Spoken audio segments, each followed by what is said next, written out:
With us now is national security correspondent David Martin, who's at the Pentagon with the very latest details. David, what more can you tell us?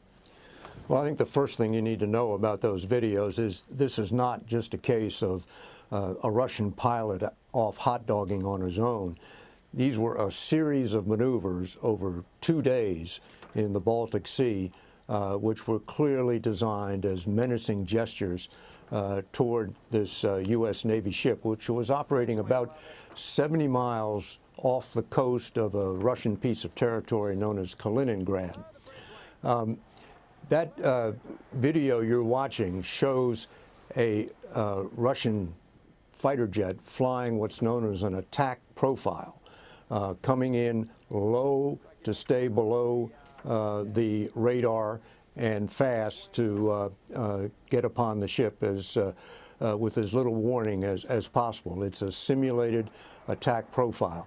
It was not carrying any weapons under its wings, which, if it had, would have been a much more dangerous situation because, of course, then the ship would have had to make a decision about whether to defend itself. But as it was, neither the aircraft nor the ship had turned on their targeting radar. So this really was a question of sending a message and not anything that came close to what you might call an armed confrontation.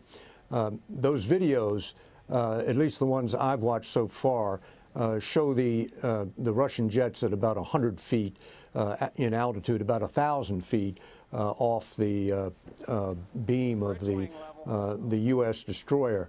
But there is a still photo which shows the Russian plane much closer, and by estimates of people aboard that ship, as close as 30 feet.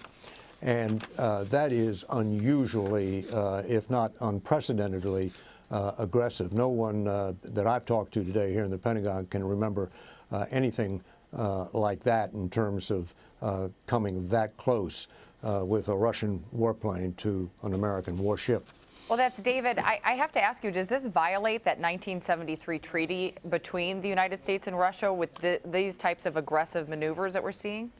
Well, that treaty, which was signed way back during the Cold War when tensions were supposedly a lot higher than they are now, specifically prohibits flying a simulated attack profile against a ship.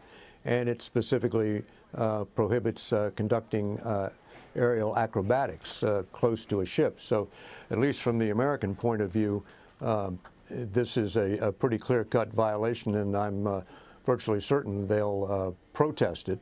And I think that'll be just water off the Russian back. They sent their message, which is their extreme displeasure at an American destroyer operating 70 miles off the coast of Russian territory, even though it's international waters and the ship had every right under international law to be there.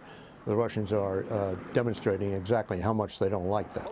David, I know that you said in talking to sources at the Pentagon that they don't recall an incident like this in recent memory, but I wonder, in all of your years of covering the Pentagon, when you, as you point out, during the Cold War, tensions were very high between the United States and the Soviet Union at the time.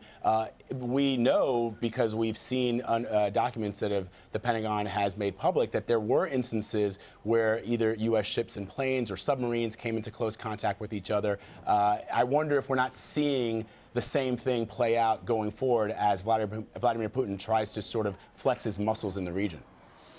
Well, you're definitely seeing Vladimir Putin flex his muscles, and more specifically, he is protesting the expansion of NATO. Remember, at the end of the Cold War, the number of countries that were part of the NATO alliance vastly expanded, and they all expanded eastward toward Russia. And so now there are NATO countries, specifically the Baltic countries and Poland, that are right on the Russian border. And to Putin, that amounts to being encircled by a hostile power. And so that's what he's doing by sending this, this kind of really just blatant message. David Martin, always great to talk to you. Thank you so much. Sure thing.